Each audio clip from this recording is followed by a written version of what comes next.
17th pick is the Dallas Cowboys. Oh, They finished 8-8. Dak Prescott had a career-high season in passing yards and touchdowns.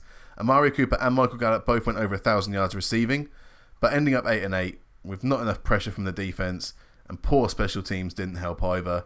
The offensive rank was 3rd, defensive rank was 18th, special teams rank was 30th.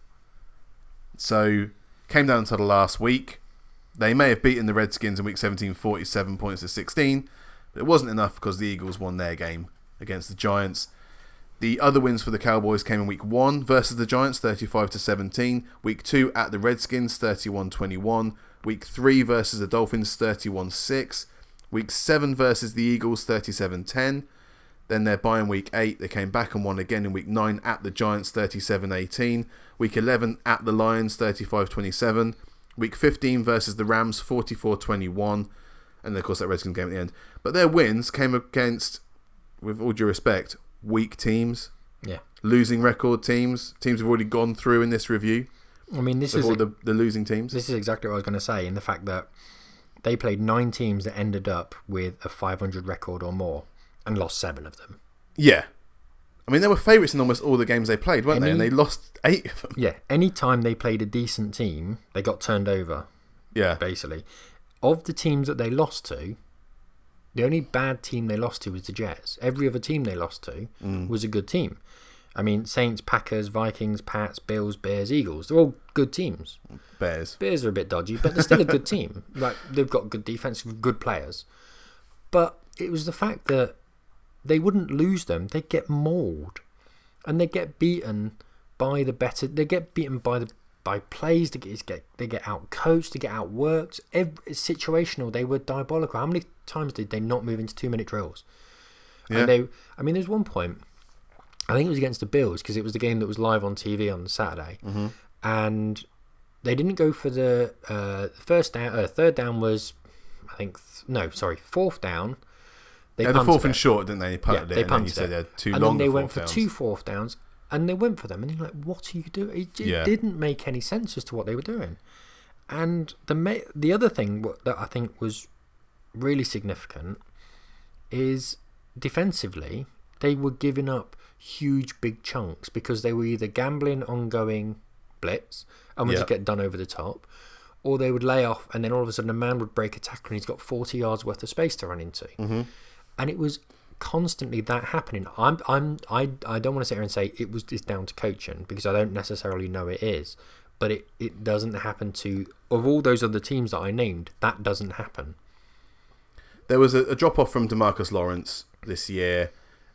Leighton Van Der Esch was missed a lot for injury. Sean Lee was there a bit, but obviously he's never going to make 16 games anymore. No. So yeah, they were missing some of the key pieces that helped them last year to get a few more wins. Now, I think Troy Aikman summed it up pretty well in the last game on commentary. He seems to get every single Cowboys game on commentary. I don't know how he's managed this, but he said that sometimes when you watch, sometimes watching the Cowboys, when they're playing well, it's beautiful, but when they're playing bad, it is terrible. And that's really quite true. You know, sometimes they can really put it on. Like the 37-10 win against the Eagles in week 7 was fairly impressive. Well, but then, like you said, other times they can lose to the Jets. You're like, well, how the hell did that happen? So their points averaging games they won, 37. I mean, it's so impressive. Their points averaging games they lost, 16.8. Yeah. I mean, that's Bronco-esque. I mean, that is terrible. I mean, they finished 1 game ahead of the Broncos. 1 game. Yeah.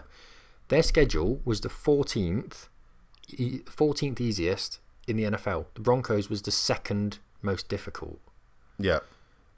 So that tells you everything. You've got Vic Fangio, who is renowned as being a very good coach, first-time head coach, still building what he wants. And then you've got, a yes man who has been there his whole time, has got all the players that he wants, and is essentially not.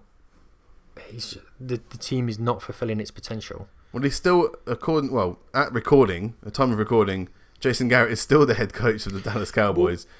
But by I think definition, they're saying he's that leaving. he's almost out of the building Well, already. yeah, by definition, he's leaving because his contract's up. Yeah. So either He knew he was on the bubble this year. Yeah, either they have to fire him, which I don't think they're going to do. They're just going to let his contract run out and then he'll part company. Yeah. And he'll go and manage the Jets or something, I don't know. Or the Browns, who God knows. Yeah, that's for the Browns. Yeah. Or they have to renew his contract. Now, I'm not being funny. They are not going to renew his contract. No. They can't. They can't. I know Jerry Jones loves him because he's been there since he was a pup, you know. But they've never got any kind of momentum this season. I mean, they won 3, lost 3, won 2, lost 1, won 1, lost 3. There's never been any consistency, and their entire roster is far too good. It's far too good to be where they are. They should be in the playoffs. And if I'm on their defense, I am pissed because I'm sitting there watching defenses not as good as me, thinking, why not? Same with the Steelers. Exactly the same with the Steelers. I'm sitting there, I am pissed, going, we should be there in those playoffs, not the teams who are there now. We're better than them, and we're not in it. And their defense is by far good enough. It's the best in that division by a long way. I include the Eagles on that. They've got some problems as well because they didn't pay Dak. Yes.